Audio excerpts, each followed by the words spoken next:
Hello and welcome to Africa, this enormous and astonishing continent. South Africa, to be more precise, just a short drive outside Johannesburg. And I'm here to talk to a remarkable man, Credo Mutwa. When I first came to South Africa about 18 months ago, within 2 or 3 days I was introduced to Credo Mutwa. I'd never heard of him at the time, but from the moment I met him, I didn't stop listening and he didn't stop talking for at least 5 hours. And within the first few minutes I realized I wasn't just in the presence here of a man of great knowledge, and he's certainly that. I was in the presence of a genius, a unique human being. And Credo Mutwa is without doubt the most incredible man it has been my honor to meet. Credo is what some people around the world call a shaman, and some deeply, deeply ignorant people call a witch doctor. And to give him his official title, he's a Sanusi in the Zulu nation.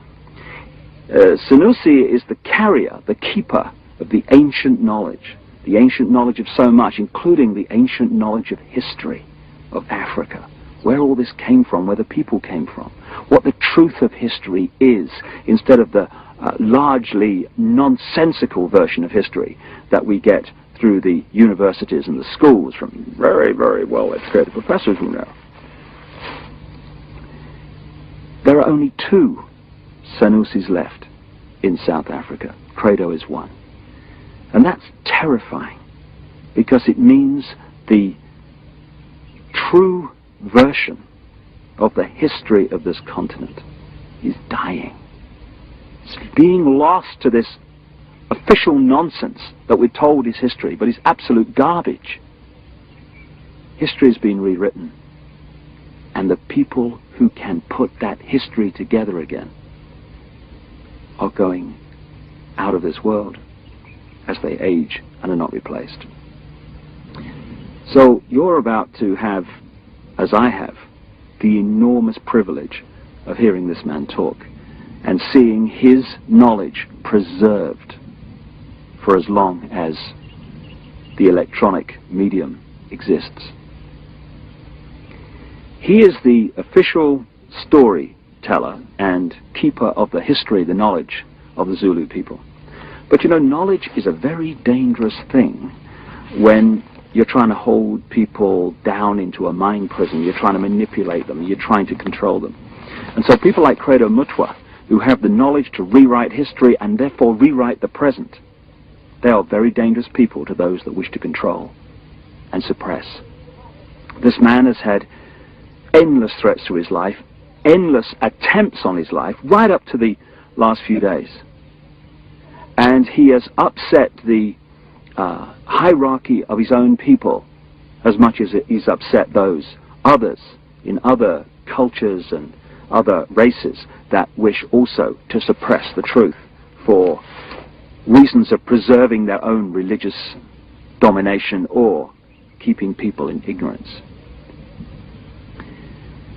And so I've come here to talk to Credo at length about many things, and this is a series of unique videos with a unique man. And what we're going to start out with is to concentrate on a bizarre story, an off-the-wall story, you would think, but one which he is confirming at every turn from his own background, his own unique knowledge of this continent. Over the last few years, as I've been trying to uncover how the world's controlled by a few people, which it is, and who those people are, it has emerged from my research that, bizarre as it may seem, a reptilian race from another world, interbred with humanity in the far ancient world, creating hybrid crossbreed bloodlines. You see references to these in the Old Testament and into endless of the ancient texts. In the Old Testament it talks about the sons of God, which in the original is sons of the gods, plural, interbreeding with the daughters of men to create the hybrid race, the Nephilim. These gods were the literal gods of the ancient people, and they used to sacrifice people literally to the gods. And these crossbreed bloodlines, as ancient accounts tell around the world, were put into the positions of ruling royal power in the ancient world. And then, as is happening today, when you do the genealogy of the ruling families and the ruling positions of power in the world, be they the 42 presidents of the United States up to Bill Clinton, be they the British royal family, be the aristocracy of Europe, any of these key ruling elites, the top of the banking system, the top of the global business system, you hit the family lines which go back to these same ruling lines of the ancient world, royal lines, that the ancient accounts say were the crossbreeds between humanity and these reptilian gods. In other words, a reptilian extraterrestrial race has been controlling planet Earth for thousands of years to this day, and putting its genetic compatible bloodlines into the positions of power as presidents, prime ministers, banking leaders, business leaders, etc. And this explains so many things, where we get the divine right of kings from, the divine right to rule because of the bloodline, the genetics. Why these ruling families of the aristocracy and the royal families have always incessantly interbred with each other, just as the Eastern establishment families of the United States do, that produce so many presidents and banking leaders and administrators of government in the United States. And astonishingly, bizarre as I keep saying, and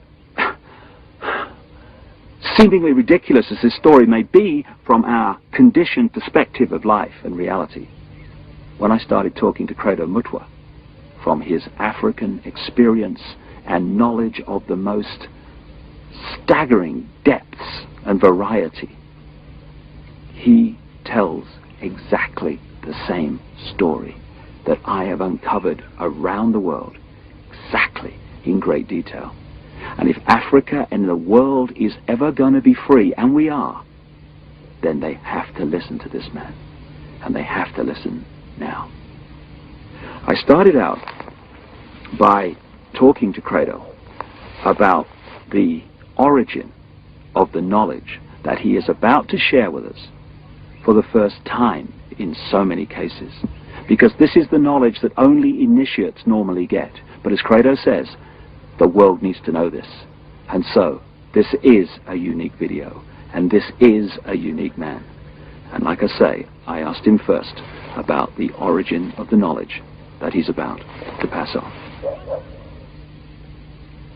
When the white man started destroying our religion, when he started demonizing our gods, when he started ridiculing what we believed in and actually using educated Africans to destroy that ancient African religion, in many parts of Africa, say, our ancient religion went underground. And there were, call them secret societies, all over South Africa and Central Africa and East Africa and West Africa, where this knowledge was stored and kept by aging guardians, many of whom did not know that in other parts of the land there were other guardians who were doing exactly as they were doing. Now, when I first became a Sangoma, I was already, say, a person of education. I had entered school as a child of 14 years. And when I became a Sangoma, I was a youth of 16 years. And what my aunt and my grandfather, as well as my maternal grandmother, taught me shook me to the core of my soul. I found that the mission schools had been teaching me lies about my people all along. Missionaries had told us as children that the only light came to Africa with white people, that before the white men came, we black people had no idea about God. We had no belief in a life after death, and that our people were just a race of savages who used to lie around in the sun, womanize, fight, and drink beer every day. I was suddenly awakened to the fact that Africans had in fact been far greater intellectually than the missionaries were willing to give them credit for. That like the white men, we had astrology, astronomy, we had surgery. In fact, I found that Zulu surgeons in the early years of the 19th century and the 18th century and even beyond could perform operations which white surgeons were not capable of operating. And the more I learned about my people, the more I wanted to learn. And when my initiation under my aunt Mina and my grandfather Zigo had ended, I wanted to know more and more and more. And sometimes I had to pay a ghastly price in order to gain this knowledge. In one place, here in the northwestern Transvaal, my teachers found that I was really uncircumcised. And they told me bluntly that if I wanted to be a member of this secret society, I had to undergo circumcision. And I did, and it was screamingly painful, I assure you, because it was done with a clasp knife, which somebody must have blunted a little bit, just to make sure that I got the message. Well, I had the same done, but I was asleep at the time, so we have that in common. And say, in some places in Southern Africa, if you wanted to learn the secrets of a certain secret society, you had to do dreadful things which I cannot repeat here. And at one time, in Barotse land, in the west of what is today Zambia,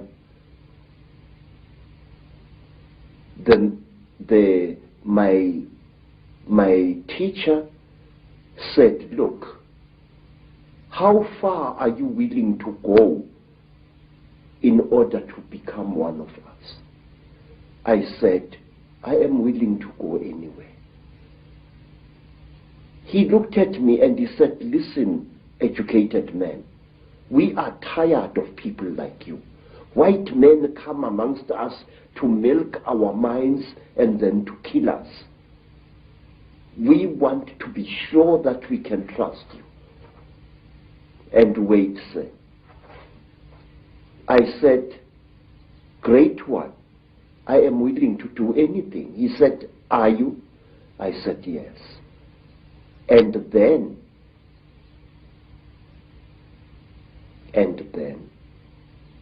they went into a graveyard, and from there they removed the hand of a corpse, dead 2 days, and they brought it and they challenged me to cook it and eat it. I did so. And these were the peoples who first told me about a race of highly intelligent beings which they called the Chitauri, the talkers, a race of creatures which look like reptiles, who have ruled the world for hundreds, if not thousands of years. Through this dreadful act, I was able to gain knowledge which was denied to even the highest Sangomas, because they would not go through the ritual I went through. This is how secret knowledge is protected in Africa. And at one time, let me tell you another thing. Again, in Barotse land, on the border between Angola and North Rhodesia, as it was called, I was brought into a hut. And in the hut was a young woman. She was as black as ebony, and her hair was like a huge black cloud on her head. Her teeth had been sharpened in the Barotse fashion until they looked like those of a reptile. And Mutwa was very puzzled. What's this lady doing here? I'm supposed to spend several nights in this hut, so what is she? What is she doing here?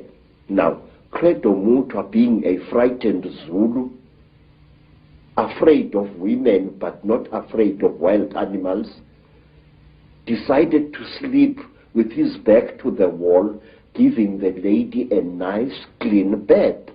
And on the following day, Credo Mutwa was fined 15 pounds by the local chief because I had refused a sacred gift. I had been supposed to do something very amazing to this lady to show that I was one of the people. Bad luck. Bad luck. But why, Credo, have you chosen to reveal this knowledge now to a much, much wider audience? Mr. David, please, Africa is dying. Africa, is being murdered. And we are sitting like bloody fools. And we don't realize what's being done to our people. I have proof that can stand in any true court of law that the disease called AIDS is a man-made disease. And this disease is going to kill 3/4 of South Africa's black people within the next 10 years. There are wars in Africa which make no sense to me as a black man. Please, when people fight a war, Mr. David, why do they fight? People fight in order to get rid of something that is giving them pain. Whether that something is a tribal chief or a corrupt modern government. They want to fight to remove this burden or to be destroyed by it. That is the idea behind a rebellion. But in Africa we find wars where a group of rebels challenges a government and tries to fight against it. And then these wars end in the total destruction of that particular country where neither the rebels nor the government wins anymore. And why? Because you find this force of rebels facing the government, and all of a sudden the rebel army splits into little factions which start fighting each other and not the real enemy, and soon it becomes a situation where everybody is fighting everybody else and the whole thing is getting nowhere. I say that these wars which are destroying Africa this way are orchestrated by forces from outside Africa. Our people need development. Our people need peace in Africa. We are basically a peaceful people. We are not warlike. Don't let historians tell you a lot of rubbish. Africa is not perceived by the people outside her as she really is. One, my people are Zulus, a tribe famous for warrior exploits for many, many years now. But wait, do you know, sir, that Zulu people actually hated war and didn't love it, as historians would have you believe? We Zulu people call war impi, I-M-P-I, and we call evil imbi or ububi. Now the word imbi and the word imbi come from exactly the same root, which means that which is evil. We call copper itusi, which means the helper, the frightener away of evil spirits. But we call iron insimbi, which means the evil metal, the metal of war. Now, when a Zulu went to battle, he spiritually prepared himself for fighting. But when he came back from battle, a Zulu would undergo a ceremony of purification, a very, very painful ritual, which lasted for some 7 days before he was even allowed to touch his wife. But wait for this. In England, we have got the lady Sarah Churchill, Duchess of Marlborough, writing in her diary that her husband, Sir John Churchill, the Duke of Marlborough, after the terrible Battle of Blenheim, had made love to her 3 times while still wearing his top boots. Wait, sir. Listen to that. Here is a man coming into his tent or whatever it was, with his boots still stinking with the blood of horses and the blood of men, and probably with human flesh still attached to the soles of those boots. Here is this man making love to his wife. What kind of attitude is that? That a man would come smelling of death and destruction to desecrate his wife in 3 torrid sessions? We never did that in Africa. We hated war, and furthermore, our people, the black people of Southern Africa, are accused of having been a male-dominated society. Absolute bloody poppycocks. Zulus were a female-dominated society. And if you want proof of that, ask yourself, who killed King Shaka? who planned Shaka's murder, two women, twins, Mama and Mkabai, Shaka's aunts, who was the greatest advisor of King Shaka.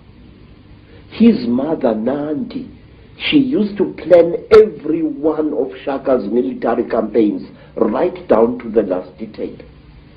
So, everywhere in South Africa, our word for great also means female, but that is something we shall discuss at another time.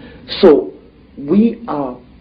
Africa is being murdered, and a race of people which once founded some of the world's greatest civilizations is being cruelly exterminated, and our politicians appear to be hypnotized as like a little antelope hypnotized by a python.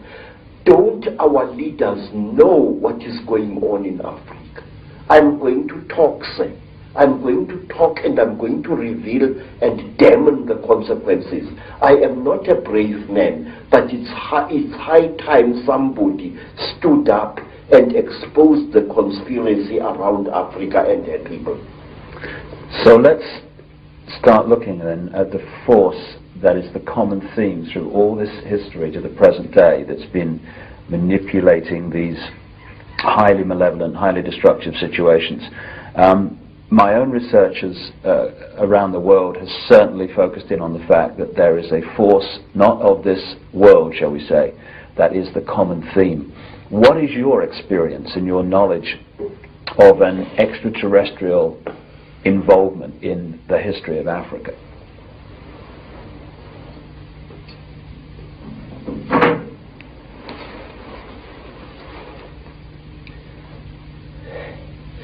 One of the most secret stories that was revealed to me, sir, is about these beings. This story was revealed to me first in Barotsident, then in the country today called Rwanda, once known as Rwanda Urundi. Then I learned about this story at that time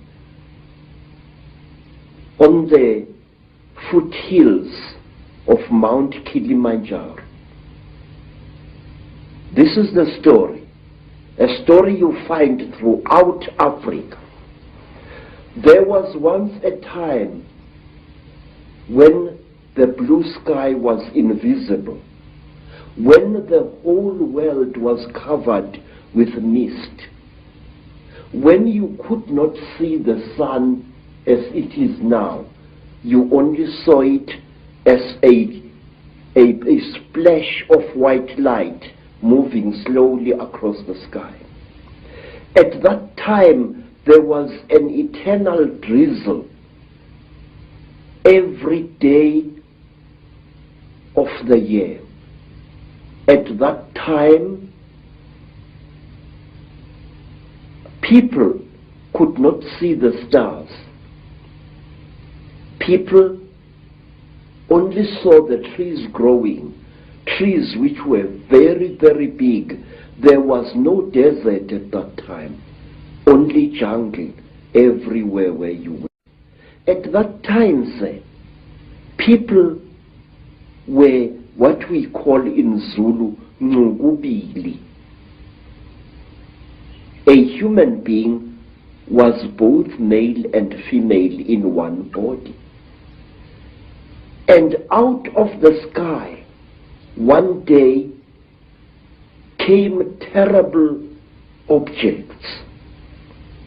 They were like gigantic bows made of huge gleaming gold. They were shaped like bows without strings, and they were bigger than the biggest mountains. They came out of the sky bringing great noise, black smoke, and fire with them. And out of those huge objects came them. At that time, sir, human beings could not speak. We had no gift of language at that time. And people had, however, great mental power. A man would go into the bush and, using the power of his mind, actually call out an animal which he wanted to hunt and kill for his children. And the animal would appear and kneel down before the man, and the man would kill the animal and take it home. But when the Chitauri arrived in Africa, they told our people that they were gods and that they were going to give us human beings great gifts on one condition: we had to worship them and accept them as our creators. Some told our people that they were our elder brothers and that this earth had produced them generations ago. And they said they had come back to the green womb of their mother and that they were going to make us into gods.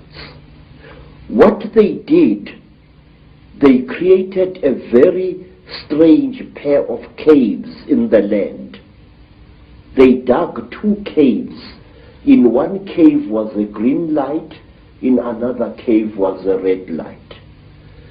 And they drove human beings into these caves. And each human being had to choose which cave the human being wanted to go into. And those who went into the green cave came out as women. And those who went into the red cave came out as men. And then the talkers, the Chitauri, told our people that now they were perfect. But the moment the first men saw the first women, a terrible row erupted. The women hated the men because they looked between their legs and they saw what they thought were snakes dangling between the legs of the men. And the men hated the women because they looked on their chests and they saw these big things. What they were, they did not know. And then the Chitauri laughed. It was to them a very, very big joke. And then the Chitauri said, if you serve us, you wretched little human beings, we are going to make you into gods. And the human beings agreed to serve the Chitauri. And the Chitauri gave human beings a second gift, the gift of language. People started talking with their tongues where they had talked with their minds before. And there was a big rubbish starting again, because this man did not know the language of that man. And when this man greeted that man, this man thought that he was being insulted, and so a lot of murder and culpable homicide started taking place all over the world. When our people were given language, they found to their horror that they had lost much of their mental powers. They had paid a terrible price. But the Chitauri were now the masters of human beings. They made them, the human beings, to go into holes in the ground and to mine metal, gold, copper, tin, all kinds of metal. The Chitauri forced our people to mine. And the people were very unhappy because they couldn't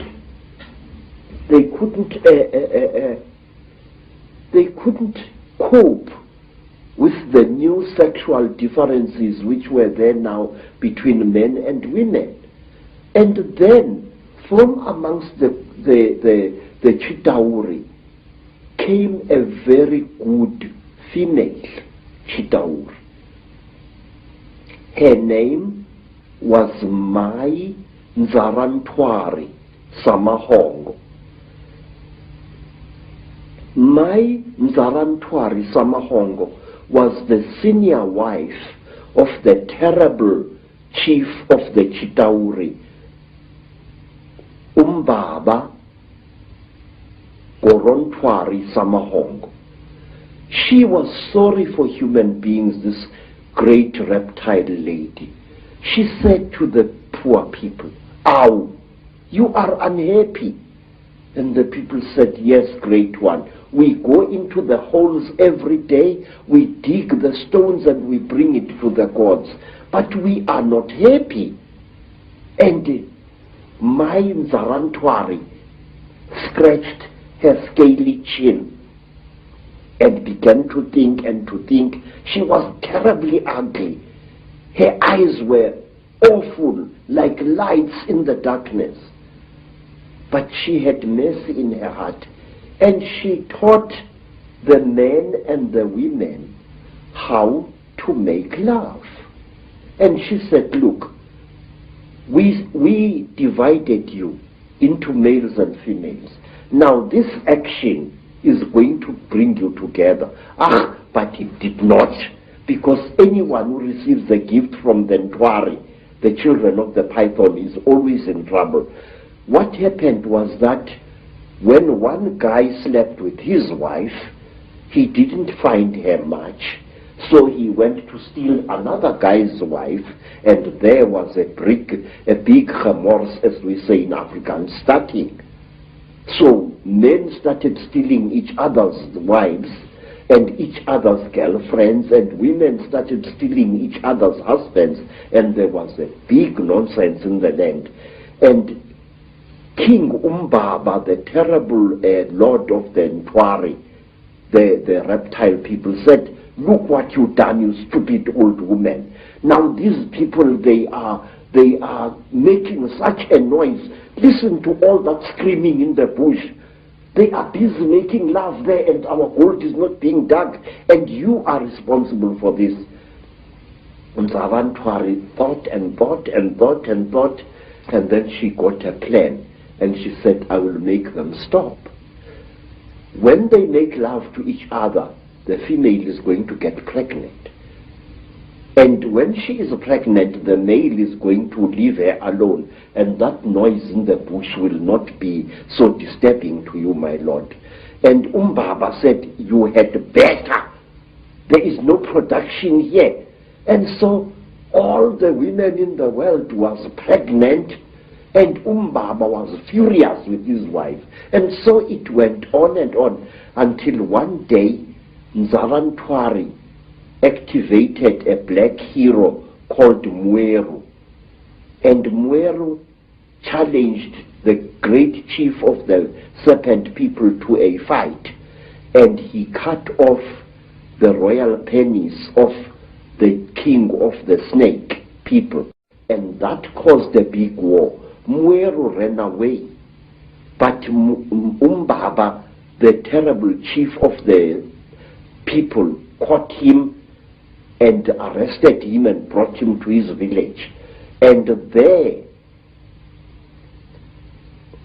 the great chief Gorontwari Umbaba said, "Look, you cut off my thing, and I have replaced it with one made of gold, and I can't make love to my wife anymore.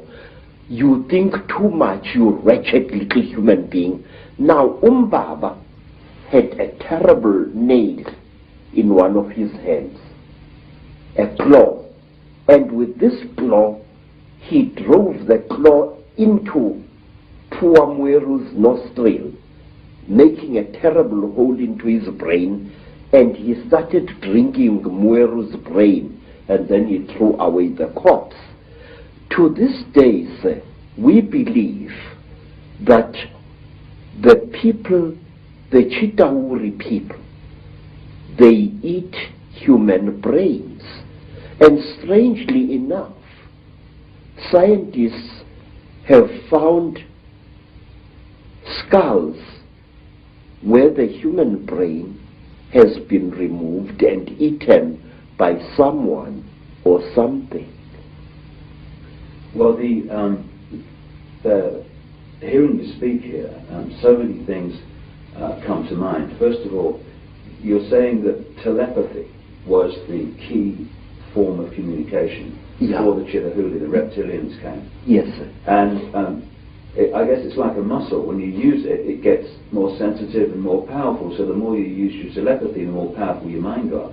And then when language came, it almost brought us into this three-dimensional world and disconnected us from that mind power that we had before. Yes, sir. And it's also interesting that the story that you talk about, the language being given, and then the different languages being given. Of course, that turns up in the Old Testament, in the Bible. It turns up in stories all over the world about the fact that we were divided by language, so we couldn't communicate. And as someone who publishes books, I know today how difficult it is to communicate through books when you've got endless different languages. So it's been a brilliant form of control for a long time. Yes, sir. Even now here in South Africa, today, sir, black people prefer to speak to each other in English if they belong to different tribes. And they have even, over the many decades, black youths have even created a lingua franca of their own, which we call Tsotsi language, which is a mixture of African words and Afrikaans words. They do this in order to bridge the incredible language gap which exists between black people in South Africa. Let me show you an amusing thing, how different languages are. The language of the Xhosa people of the Eastern Cape is very similar to Zulu, but certain important words in the Zulu language, good words, are viewed as obscenities by the Xhosa people. For example, in the language of the Zulus, an ancestral spirit is called Idlozi. But if you use that word to a Xhosa, he says you are using a dirty word, because to them, Idlozi means sexual desire. And in the language of the Zulus, maize meal, is known as impuphu. But in the language of the Bapedis, maize meal is called bupi, and if a Zulu uses the word impuphu in front of a Bapedi woman, she feels that he has insulted her, because in the Bapedi language, impuphu means a woman's sexual organ. And in the language of the Mashonas, in the language of the Zulus, a mother is called mama. If I say my mother, I say mama wami. But in the language of the Mashonas, the people of Eastern Zimbabwe, the word mama means to sit down and have a crap. So one day when I said to my Mashona hosts, Ngikhumbule umama, which in Zulu is, I remember my mother, I'm missing my mother, the Mashona gentleman immediately took me and directed me to his pit latrine at the back of his house.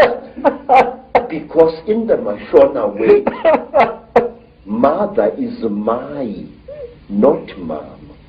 So you see this terrible difficulty, this subtle problem of language is a very big obstacle to communication in Africa. So we designed languages. There's another language called Fanagalo. which is a lingua franca consisting of African words as well as nonsense words and Zulu words, which was used a lot in the mines in the 1930s, 40s and 50s. So to bridge this great language gap, we have created artificial languages in Africa, but today English is the preferred language of communication. Some say we should learn French, also another language of communication in Africa. Some of the problems of language can be funny, but it is the same situation, the divide and rule, that is actually in other expressions created this tremendous turmoil in Africa and other places in the world. Yes. And we're looking from my research, and staggeringly hearing you talk, you're saying exactly the same as I've come across. It's incredible confirmation that a reptilian race from another world has been behind the manipulation of humanity for a very, very long time. Now, what do these Chitahuli actually look like, the reptiles?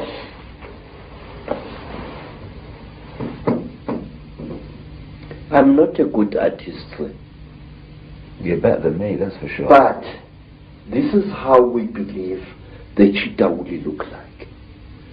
They were created in this, you see, sir, you white people say that there are alien beings on this earth. No, you are wrong. The earth in which we live has produced 24 different races during its long existence. Please, this is how a Chitahuli looks like.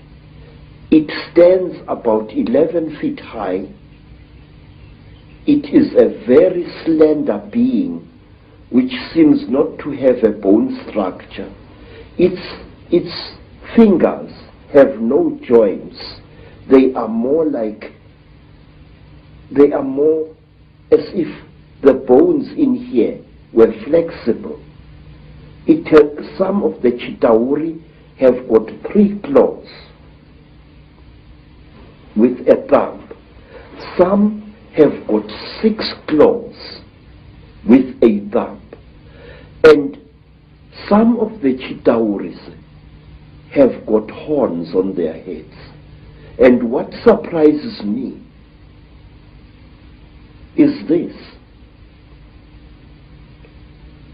Some film producers,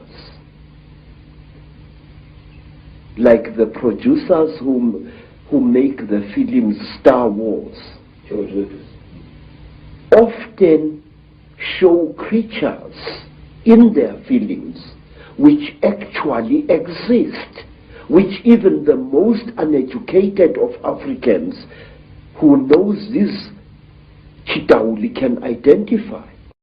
For example, in the new Star Wars film, what is it called? Star Wars or something like that. There is a creature who amazes me called Darth Maul.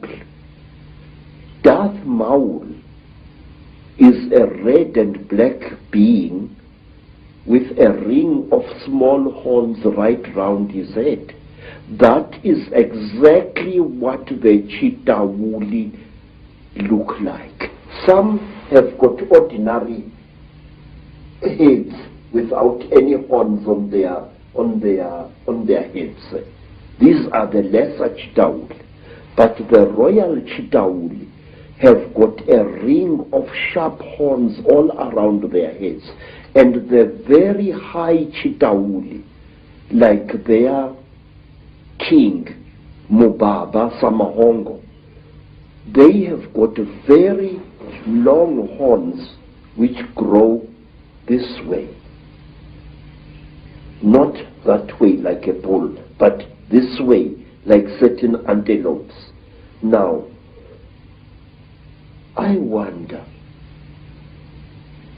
just wonder, where these film producers get their information from. And in one strange films, which my student called me to come and watch, the thing called Stargate 2. Mm-hmm. And in that films, there was a creature, a very slimy, cream-colored creature with heavy wrinkles on its face.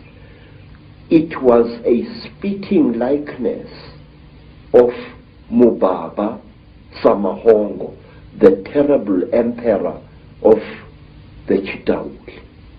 Well, clearly there's a tremendous amount of knowledge of what's been going on and what is going on, which comes out symbolically through films and areas of communication like Hollywood.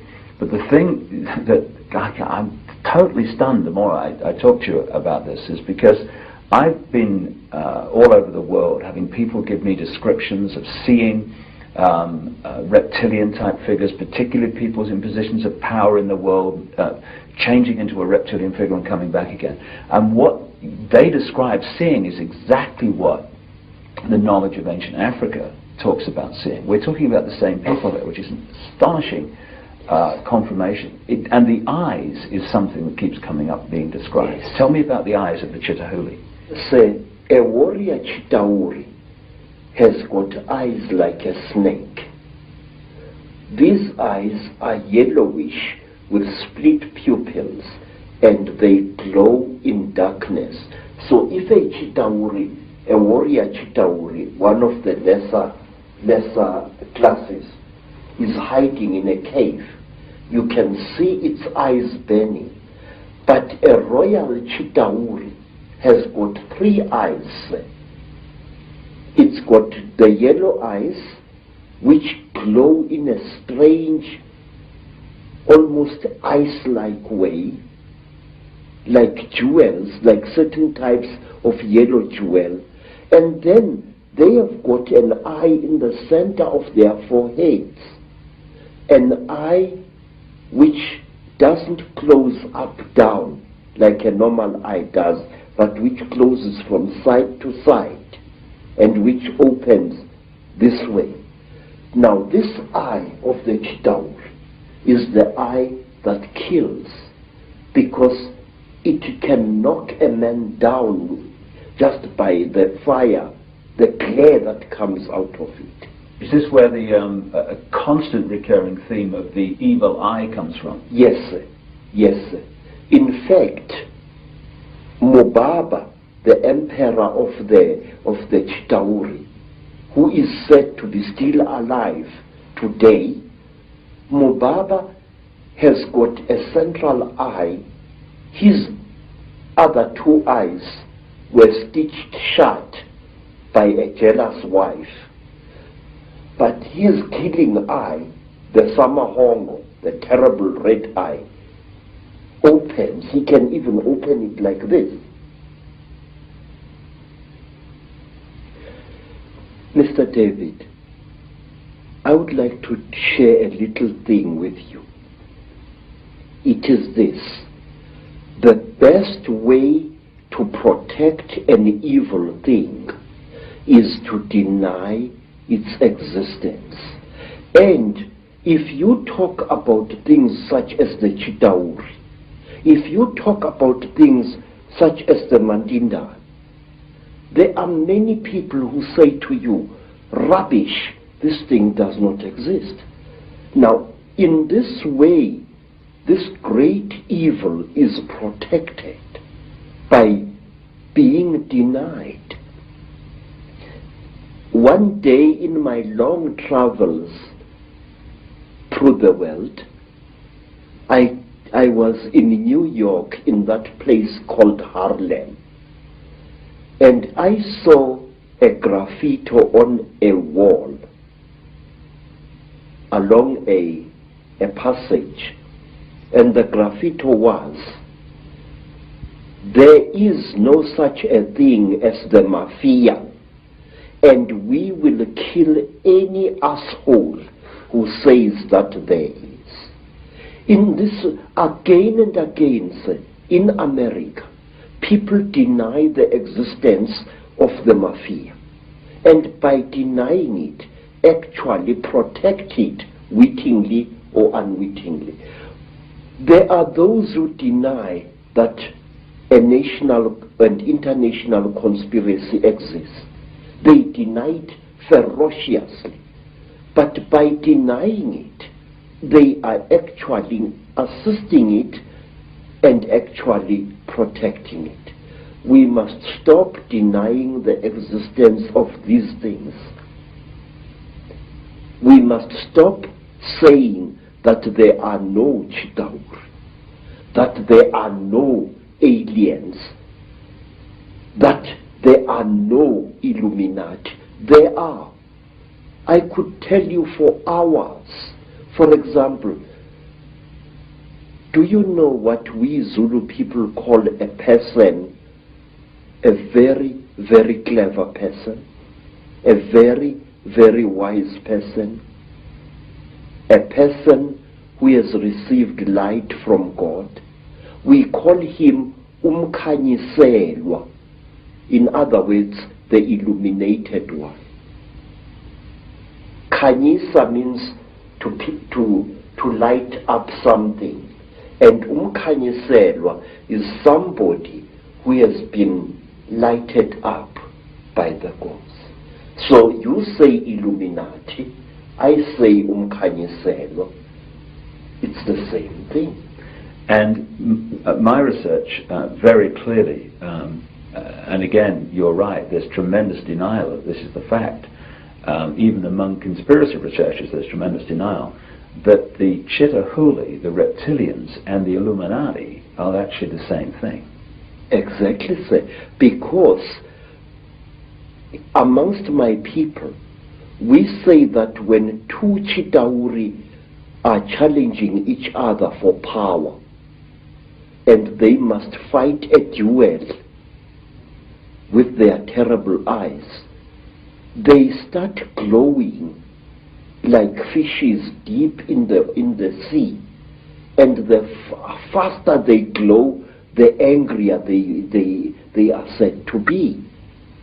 Now that is why there are certain parts of Africa where people are advised not to walk at night, because that is where the Chitauri often fight. And one of these parts of Africa, sir, is a remarkable place called the Mountains of the Round Rocks, Matopo, wrongly pronounced Matopo, in Zimbabwe. These hills are really not remarkable in themselves. These hills are said to be the one place in Africa where the Chitauri have been seen. And these hills is where Cecil John Rhodes lies buried, but there is more. You must visit this place at one time. Amongst the rocks on the Matopo Mountains, you find a species of lizard which you don't find anywhere in Africa or the world. A species of lizard which responds to the call of a human being. When I first arrived in 1958 in the land called Rhodesia, now known as Zimbabwe, I found an African there who was a tourist attraction. He was a game warden who made strange sounds calling out, and as he called out, these strange lizards, the only type of lizard anywhere on earth which responds to the human voice, used to come out of cracks and out of holes in the ground and to gather around this African. And it was this African game warden who told me that the sounds he is making are not just noise, they are the speech of the Chitauri star gods. Isn't it a staggering coincidence that Cecil Rhodes, one of the greatest Illuminati frontmen, perhaps certainly of modern times, who did so much to imprison Africa, should choose to be buried at the point where this is all going on? You see, sir, Cecil John Rhodes went his way into the hearts of Africans, and in their despair, wise men of the Mashona people, wise men of Matebele people, tried to make Cecil John Rhodes one of them.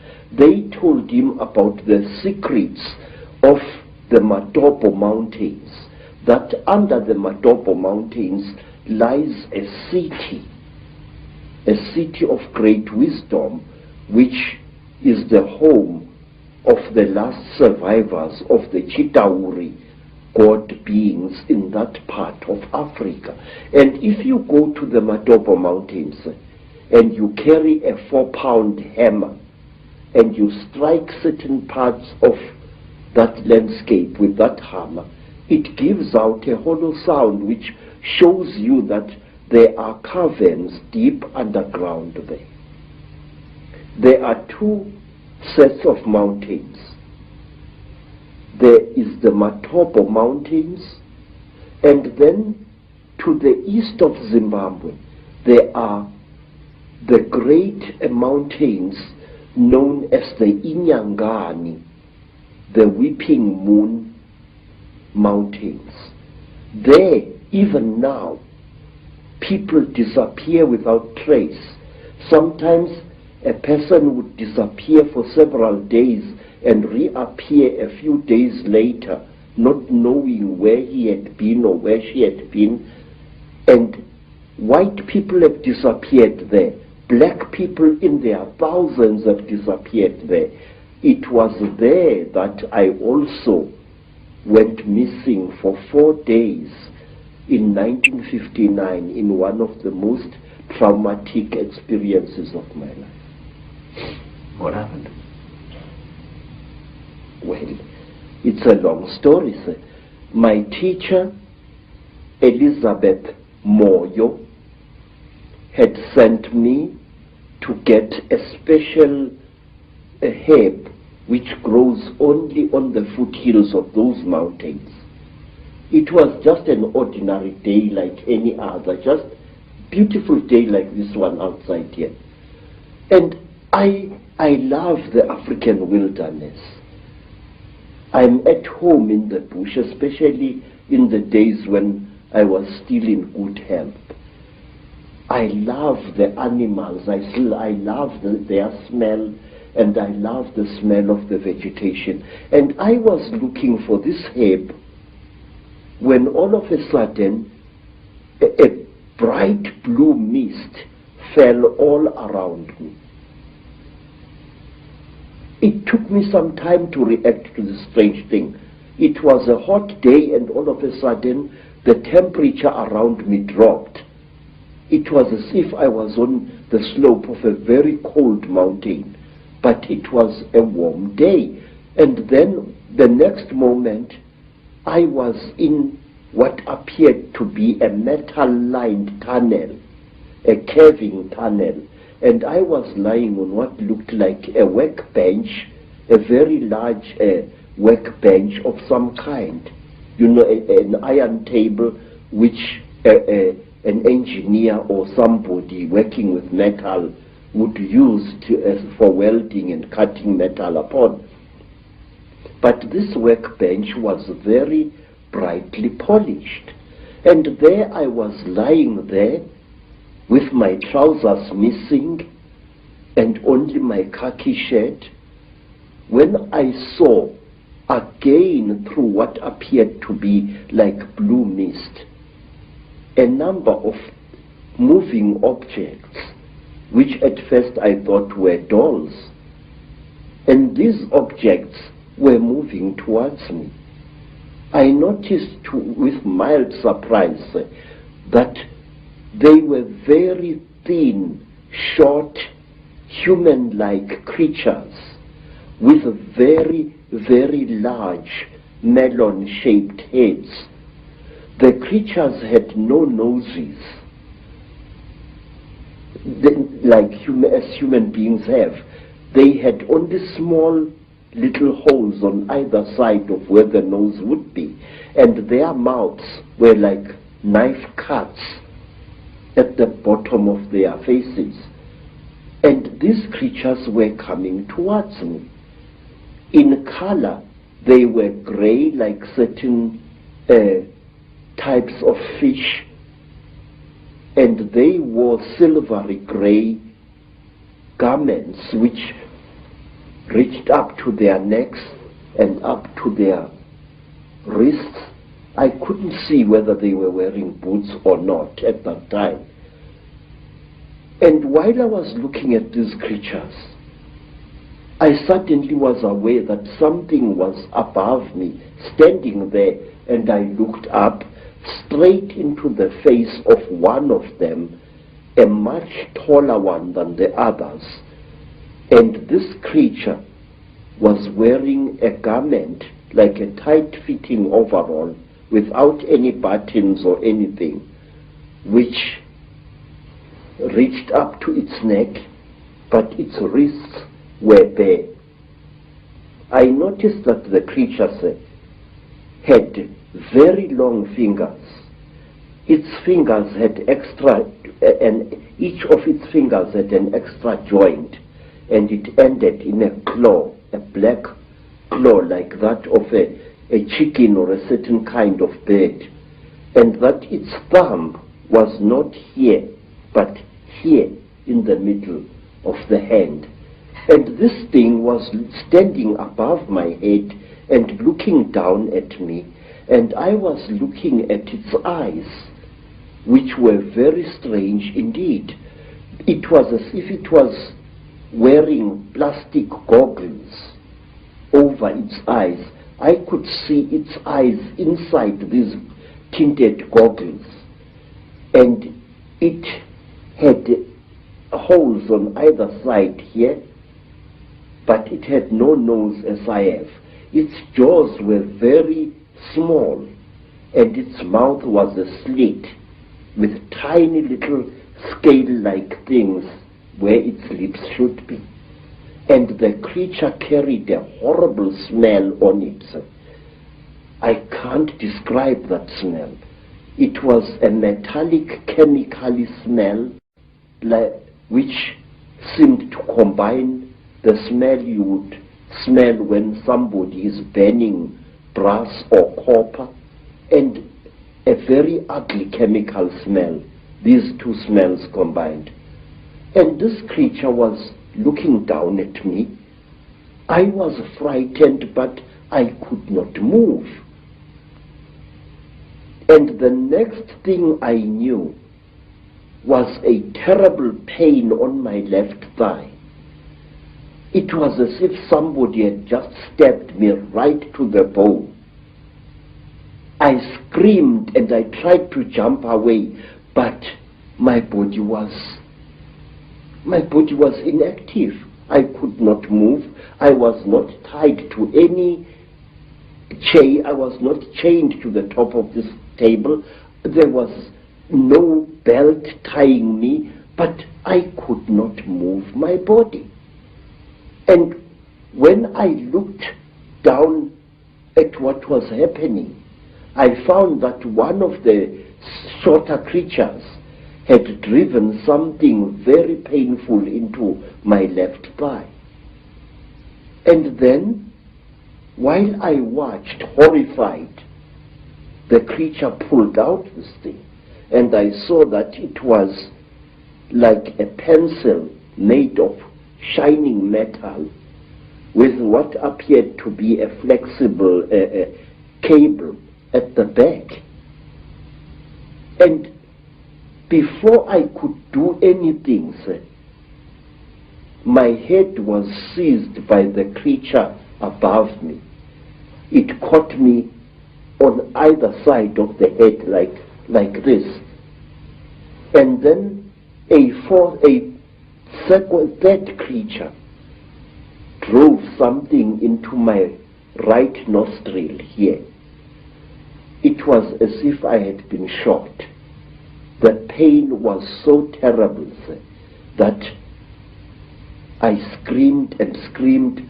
Blood filled my mouth, blood spurted out of the nostril, and the creature did not seem to care. I was stupefied. The pain was so intense, so terrible.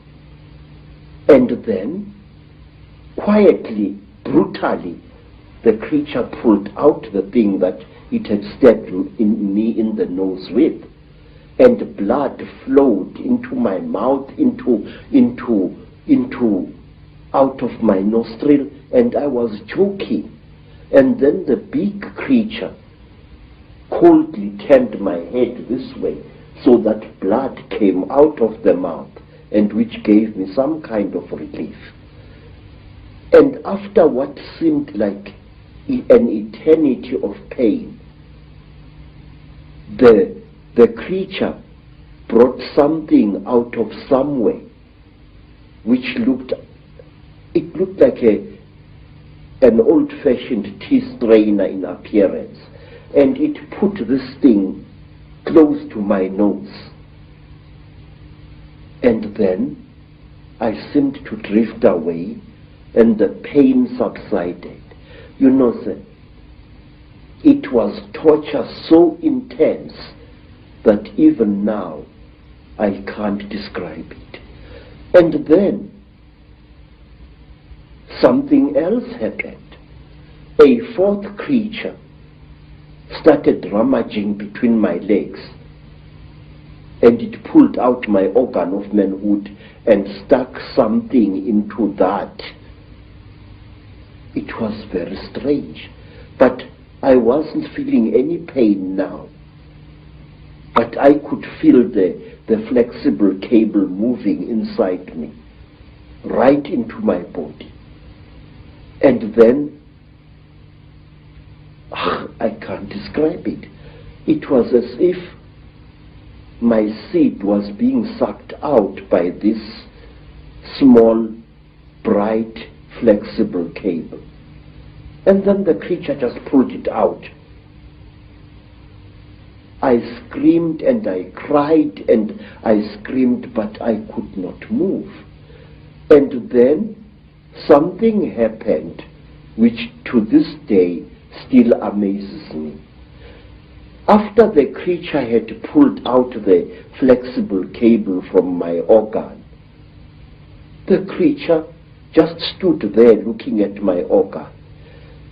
And I was so terrified that I urinated, and accidentally urinated against the chest of the creature. It jumped away as if I had shot it, and it stumbled backwards. But its face didn't show any expression. Its mouth didn't even open, but the way the creature reacted, trembling all over, it was as if I had really hit it, but it was wearing this kind of garment. And after that, I was left alone, except for the big creature, which stood to my right side this time, with its arms folded, looking down at me. And then, while I was looking at this creature, trying to appeal to it, no pain anymore, no pain, please, I was pleading. Pictures suddenly flooded my mind. Pictures of buildings sunk in a red lake of water. Buildings rotting away. Buildings that appeared as if they had been bombed. And cities sunk in terrible mud. Trees sticking out like rotten ghosts. Trees without leaves, without branches, sticking out of the mud as if they'd been poisoned. I saw visions of this. And then, through an entrance which I had not seen before, came a strange and terrible beings. It was exactly like this. It was tall, made entirely of metal, with burning eyes and a snout. It didn't do anything. It just moved and came to stand at my left side. It didn't touch me or anything like that. It just stood there, making a strange humming sound. Wow, wow, wow, wow, wow, wow, like that. And then, from behind this metal creature, there appeared another creature. It was so radically different from the grey creatures in that it looked exactly like an earthly human being. It had a pink skin like that of a white woman. It had golden hair, and its ears were definitely pointed like those of an animal. Its eyes were slightly slanting. They were pale, pale blue, and never once did they blink. It was like this, nude, and there was a tail-like appendage at its back, which was very visible as it walked away after it had done to me what it did. What this thing did, it climbed over me and made love to me. And I noticed that unlike normal women, its breasts were set too high in its chest, and they were very, very hard in appearance. And that here, the pubic hair as well as the hair in the armpits was a fiery red, as if it had been dyed. And this thing didn't even blink. Its eyes were just like this, looking at you as if there was no liquid in the eyes. Just an unblinking, terrible stare. And it was a small creature, about the size of a 16-year-old girl. But it was very, very heavy as it sat on top of me. And there was no emotion in that whole nonsense. There was no, I just... And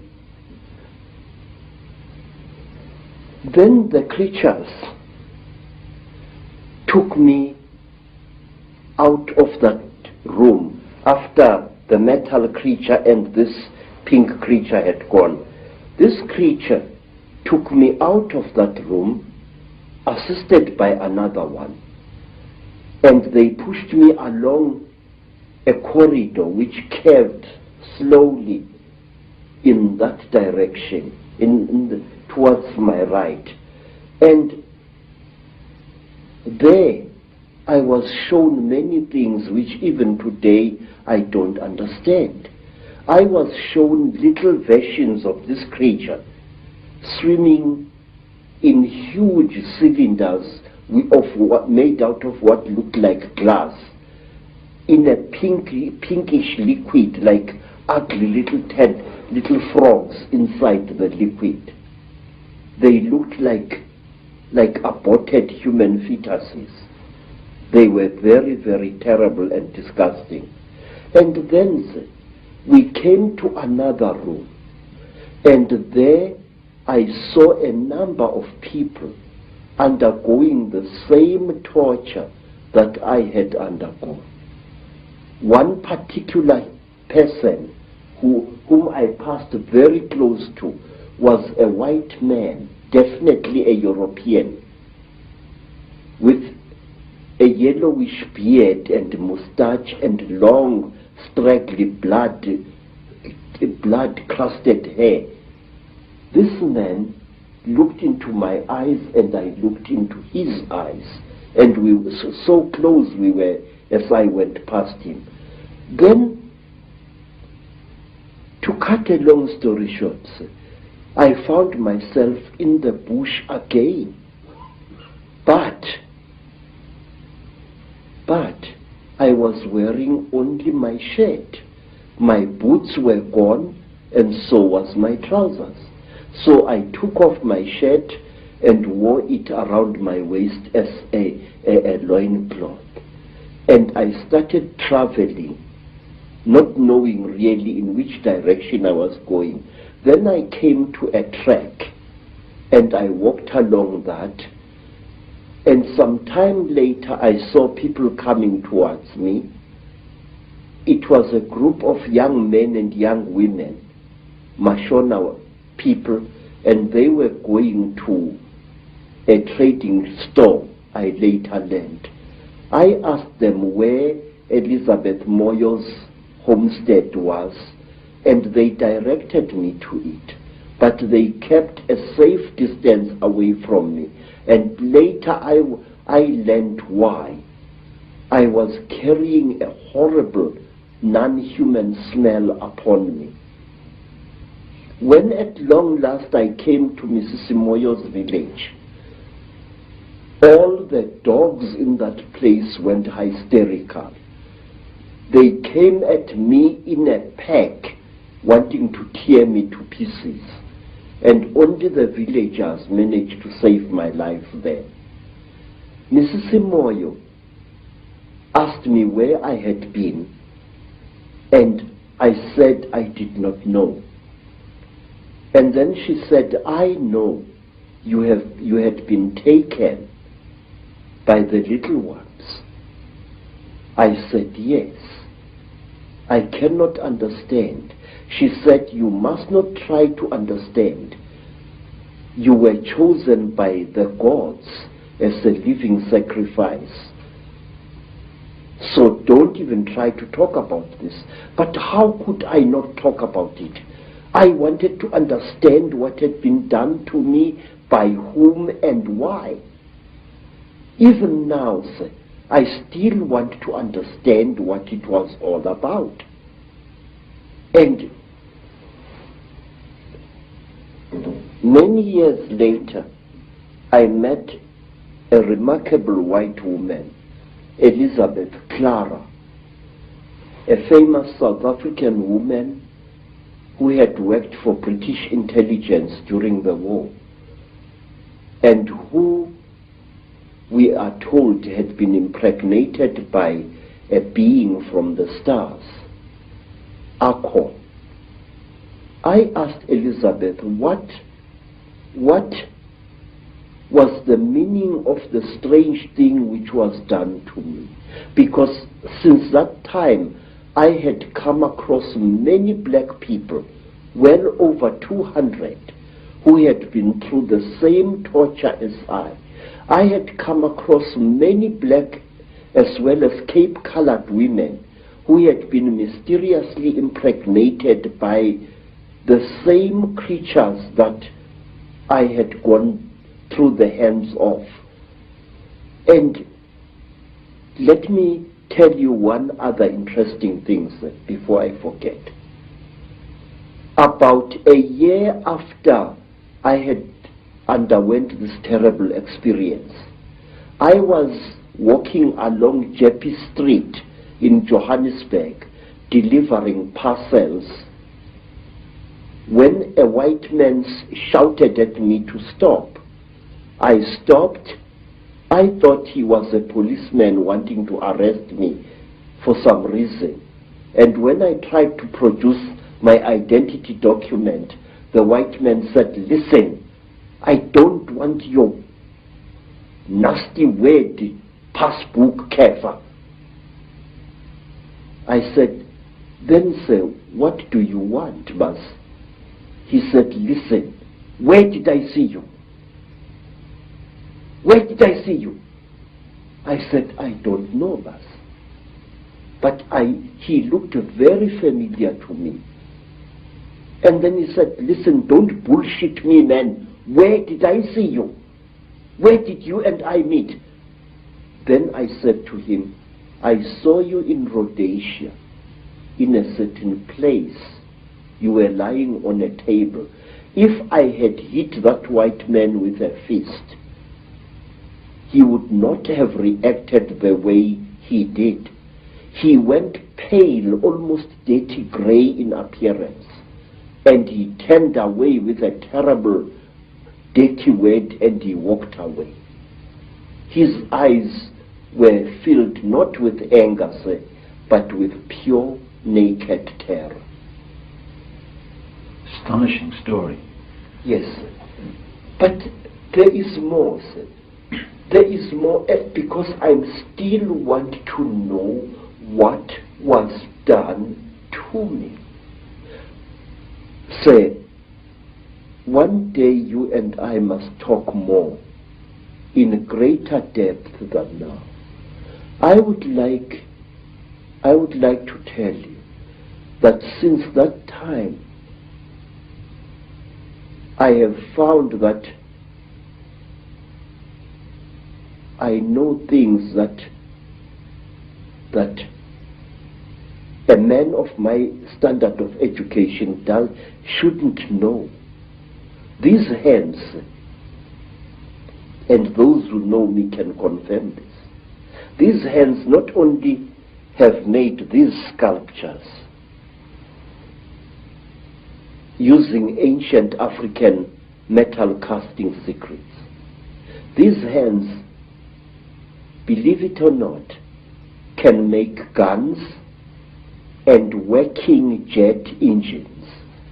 And one day I wish you to come back to South Africa and I will show you one of these things. I know things which I shouldn't know, and it started at that time. Now, you see, sir, I want to know, what am I? Since that terrible time, my life as a man was really messed up.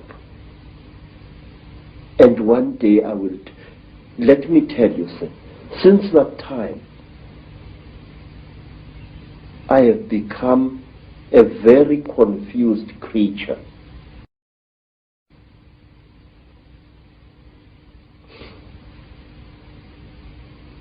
It's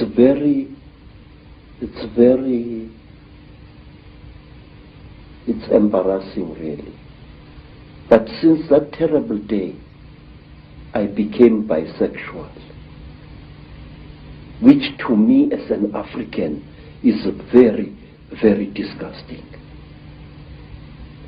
Since that time, my mind doesn't seem to be my own. I think about things that a man like me shouldn't bother himself about. I worry about people. It's sickening. I have ruined my life because of worrying about people. I feel that I want to take every human being on this earth by the shoulders, shake them roughly and say, listen, Pastor, there is more to this earth than you think. Say, I have seen the cheetah. I have smelt them. I have had personal experience of these. And there are people who claim that these creatures are gods. There are people, sir, who claim that these creatures are experimenting on us. That is a lot of rubbish. These creatures are harvesting us. These creatures are not aliens, Mr. Ike. These creatures are sexually compatible with our women. And what does that tell you? it tells you that they came from here. They are part of us. And this makes them all the more dangerous. They know us very, very, very well. They know the great weaknesses of our minds, just as they know the great strengths of our minds. They operate in what I call the gray area of human existence, that side of our lives which we don't want to acknowledge the existence of. They create, African tradition says that the Chitauri, where they engaged God himself in a terrible war, and God defeated them, the real God, Nkulunkulu, the creator.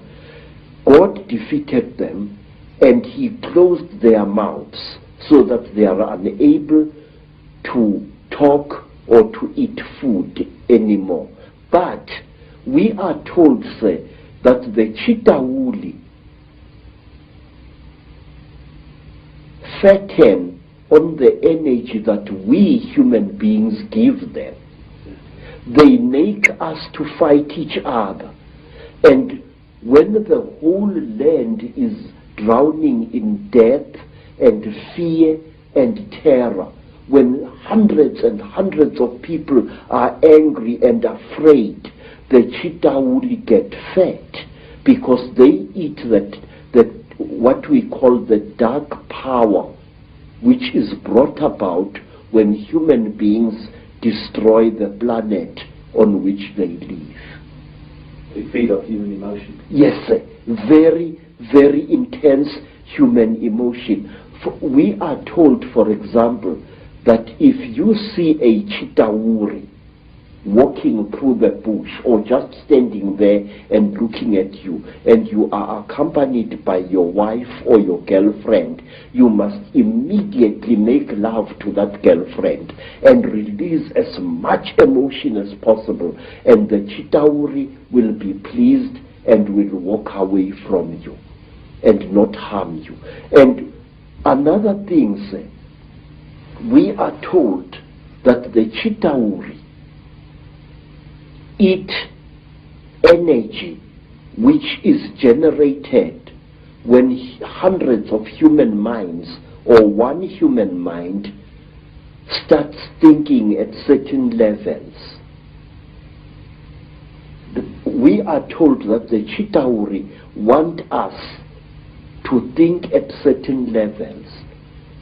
Certain wavelengths. Yes, sir. And they reward us with long life. May I ask you, sir, have you ever thought as a thinking person, why is it that in the great universities of this world you find professors who think at certain levels and who live unnaturally long lives?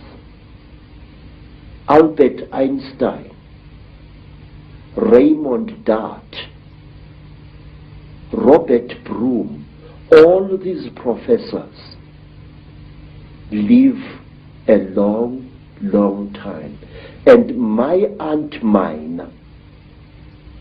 the last Sanusi in South Africa other than myself, is as active as a young girl, and yet she's close to her 99th year of life. My stepmother, Rose, she has lost nearly all her children, and she is still alive. Extreme longevity is the reward with which the Chitauri reward you if you think at certain wavelengths. The description of your abduction clearly is describing what has become known as the Greys, what I think is also known by some as the ant people, the grey figures with the big black eyes. How do you think they connect in with the openly reptilian? And do you think that the black covers of the eyes are covering some kind of reptilian truth?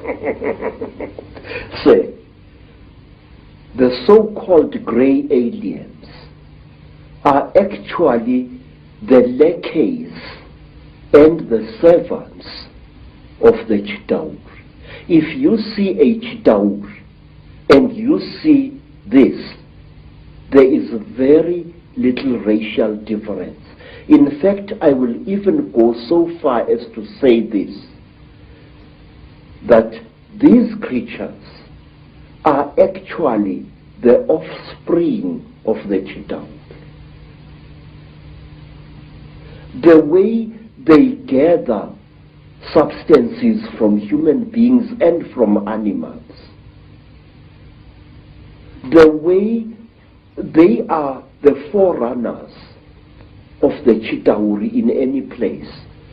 And if you are very close to one of these creatures and you look into its goggle-like eyes, you will see round eyes, Mr. Ike, beyond this black goggle-like stuff. And these eyes are the real creature's eyes. Now let me tell you,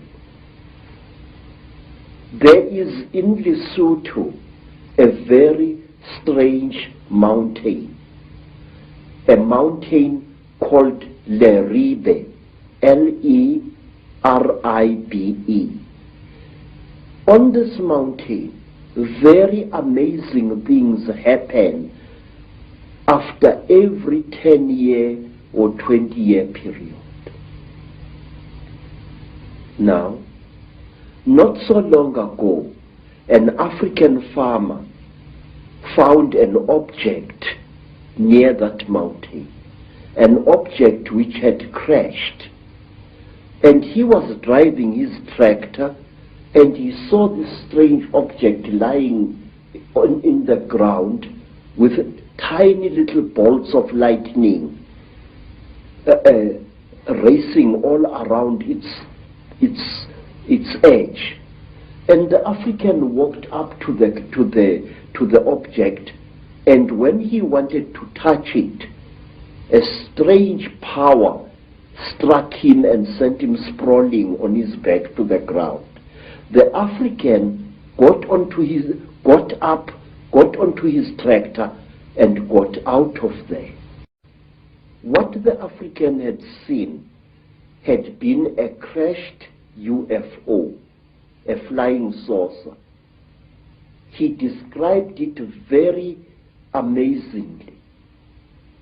And he said that after a few days, there appeared what he said was a huge removal van, very big, accompanied by soldiers wearing black uniforms, goggles and berets. And these soldiers lifted the object into the van, and the van drove away. But when people came to the site, they saw that something had fallen there, but they saw no heavy tire tracks of the vehicle that the man had described. Something had crashed there, had been removed, but there were no wheel marks of the heavy vehicle he had described. Now let me tell you something else.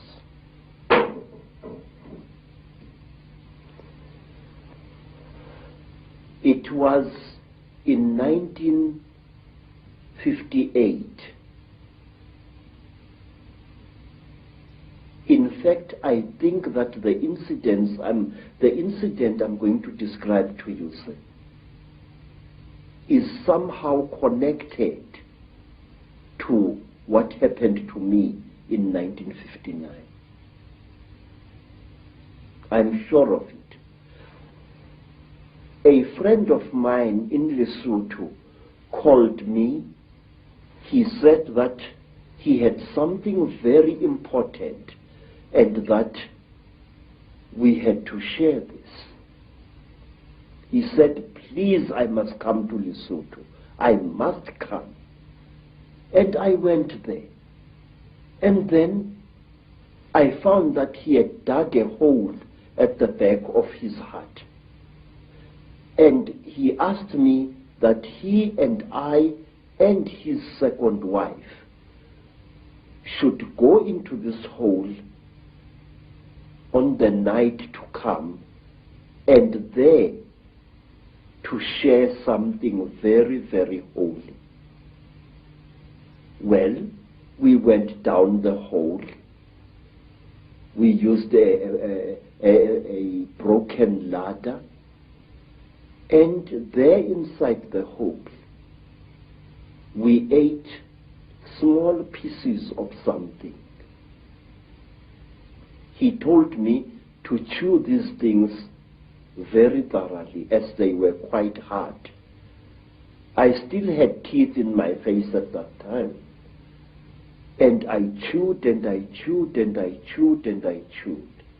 But I noticed that what I was chewing was some kind of dry substance, and that it had the same taste that you would feel in your mouth if you sucked a copper penny. It had that coppery taste, like as if you were sucking an old copper coin. And then we left the hole and we went into his house. And on the following day, we all became terribly ill, very, very ill. Our skins erupted into a rash. It was very, very painful. It was very, very itchy. We bathed with urine trying to take the itching away, but it failed. We bathed with sheep dip, and it failed. And in the end, I could no longer breathe at all. My tongue appeared to swell many times its size. And then I got so sick I could barely open my eyelids.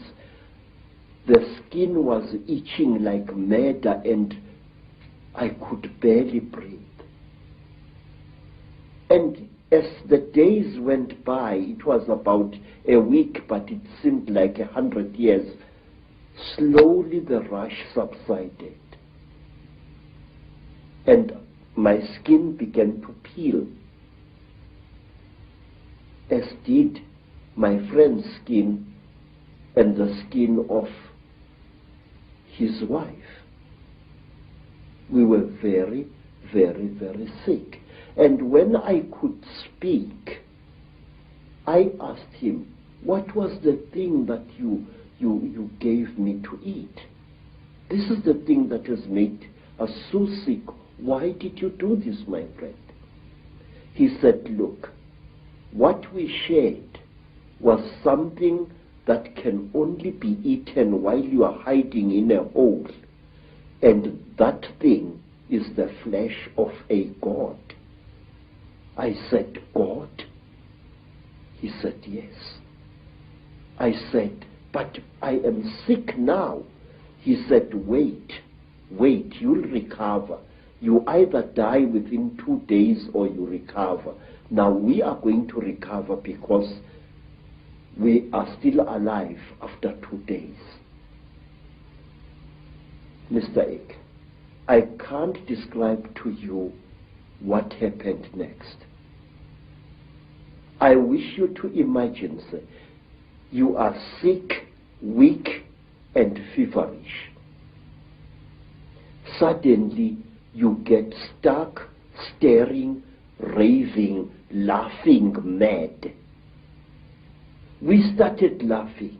Ha ha ha ha ha ha. It was utterly incredible. What had made us to What had caused the laughter we did not know, but we laughed for hours, all three of us. And then, when our jaws couldn't laugh anymore, a new thing happened. My friend's eldest daughter gave us all water. And when I drank that water, my sense of taste was so heightened that I was utterly shaken. Ordinary water from a mountain spring tasted like, I don't know, like what? Like wine, like something out of I don't know where. My taste buds must have been souped up somehow. And then another feeling, which I cannot describe, fell over all of us.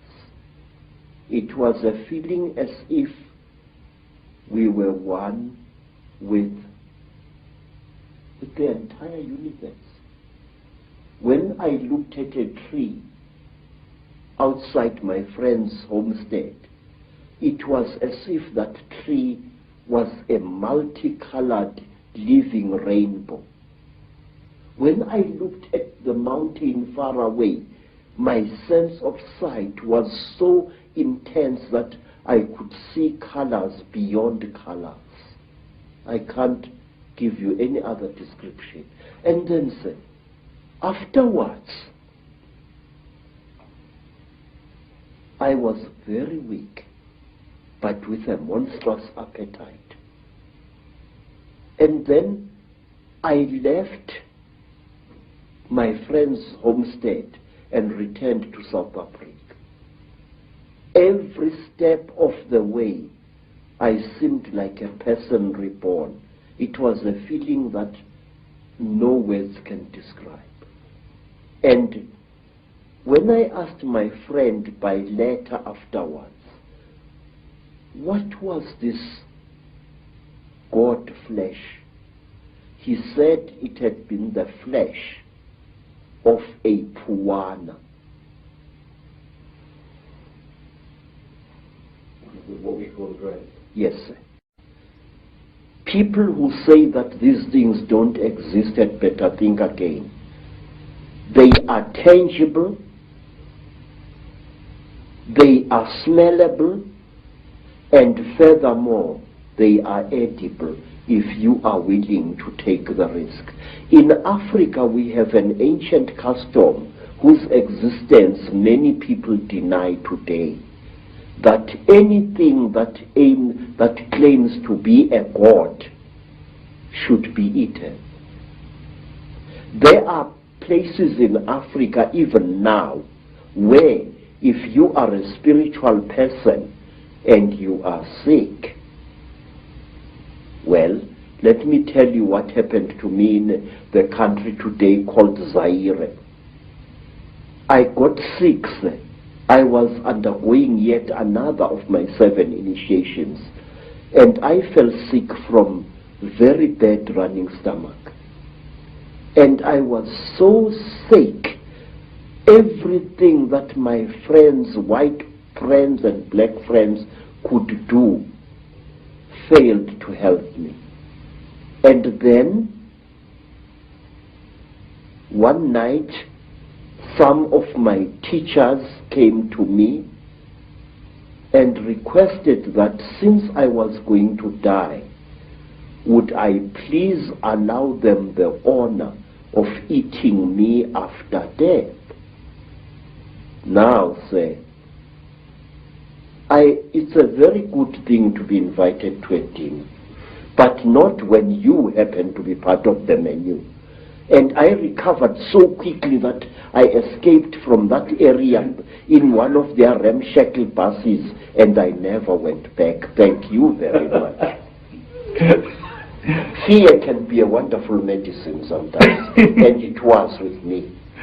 Do you think, Credo, that those senses that you experience, that really heightened sense of everything, of oneness, of whatever, are the very senses that the Chitta Huli have manipulated out of us? I do, sir. I do very much. They were senses like no human being possesses. May I add, no human being possesses anymore. It was as if at one time, say, a voice was speaking in my head, a very amazing voice. And after that, my powers of prophecy were intensified. This is what I think. We human beings are holier and more wonderful than we think we are.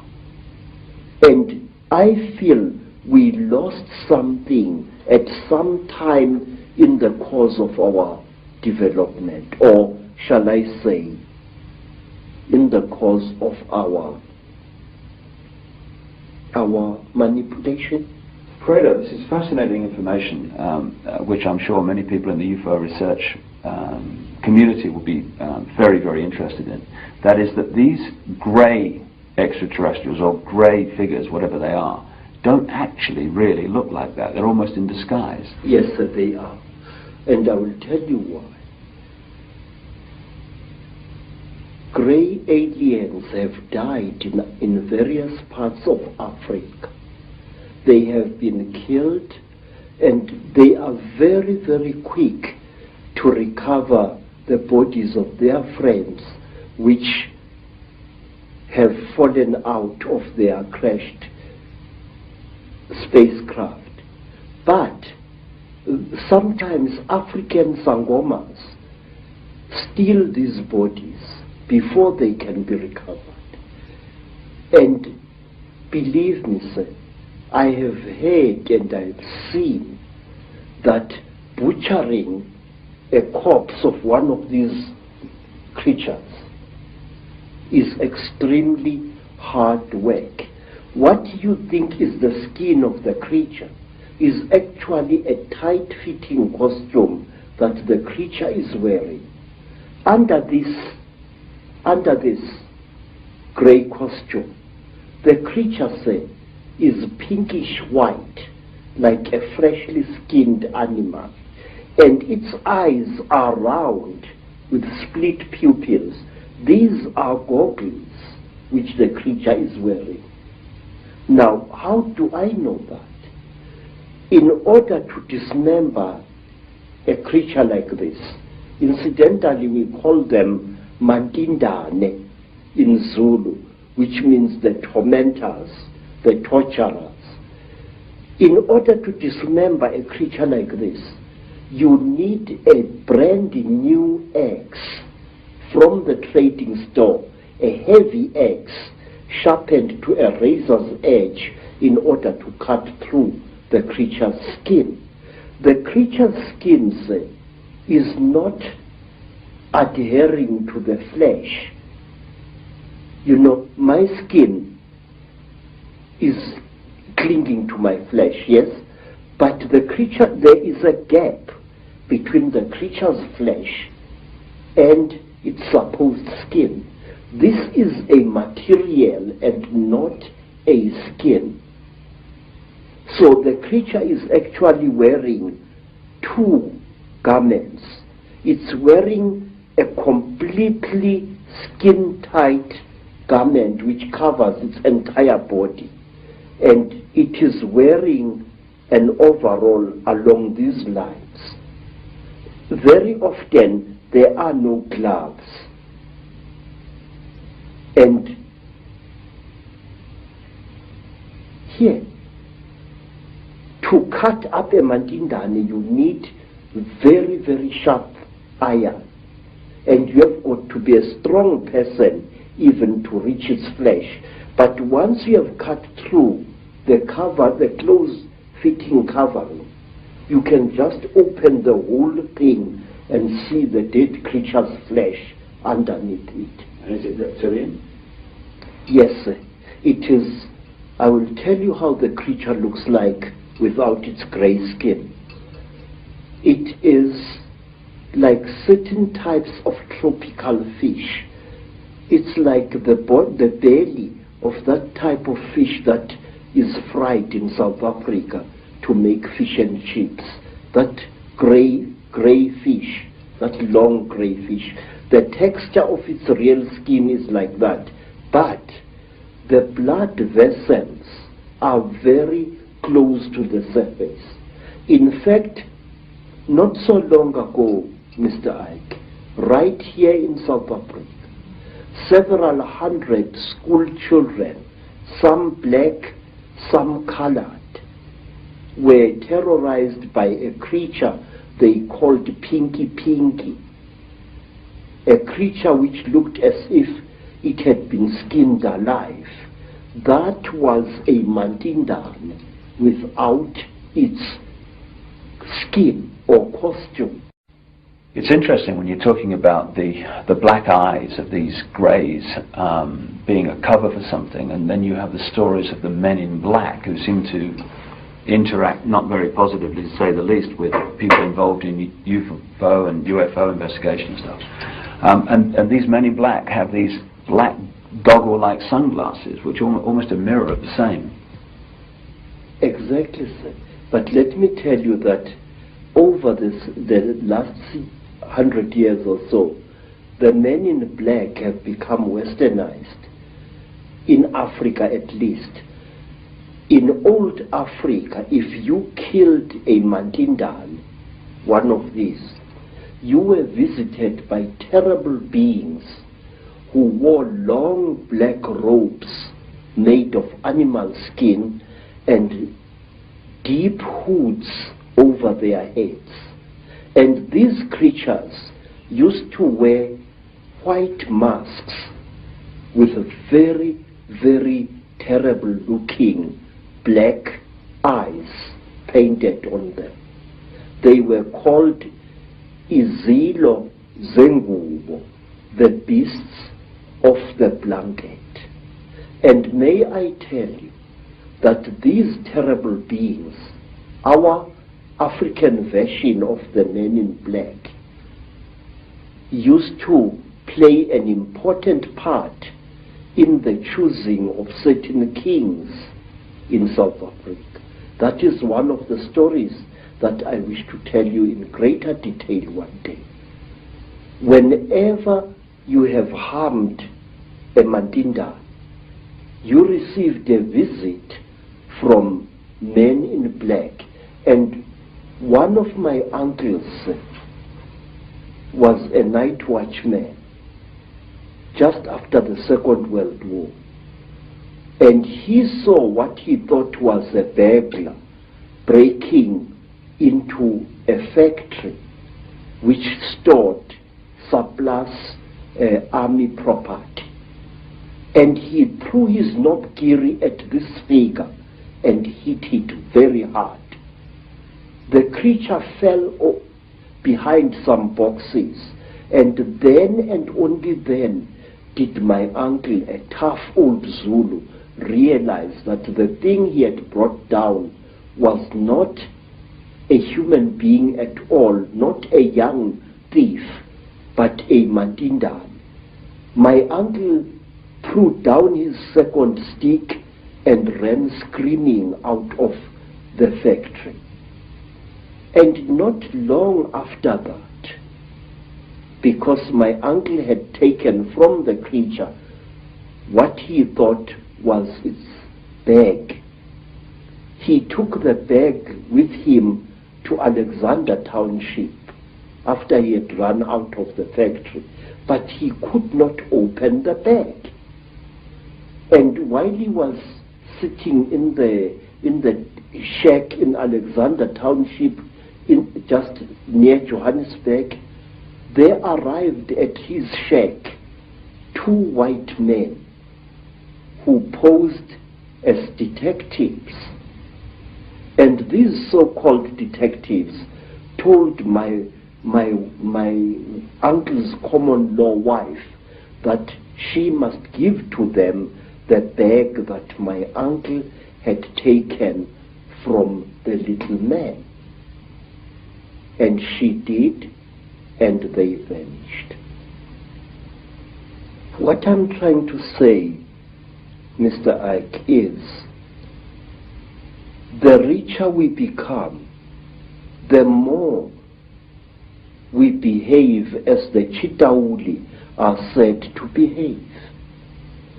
Some of us, when they acquire a lot of wealth, start consuming metals and other minerals that they really do not need, which, however, if you study the story of the Chitauri, you are told that the Chitauri use these minerals and metals as medicine.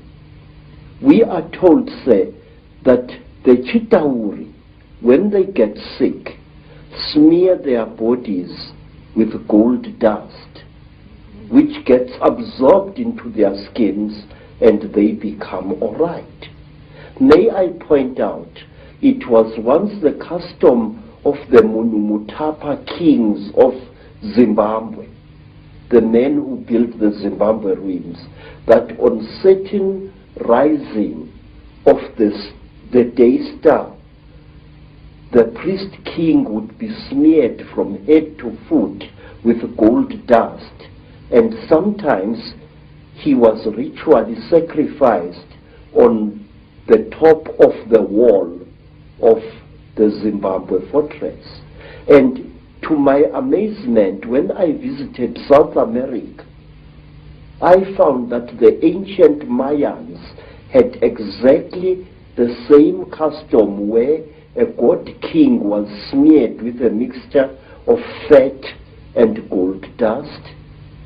And I know from my own research that the Maya people and the Central and South American people have a massive accounts and legends of the same reptilian gods. Yes. The thing is, if you read the ancient stories of our people, or you listen to them spoken by the storytellers, you find that we human beings are somehow programmed to alter the world in which we live and render it uninhabitable to ourselves. We are told, say, by the griots of Nigeria, by the griots of the Dogon people, that at one time, a few thousand years ago almost, the entire Sahara Desert was not a desert at all. In fact, photographs have been taken of the certain parts of the Sahara from high up, which show ancient irrigation systems where there is now wind-blown desert.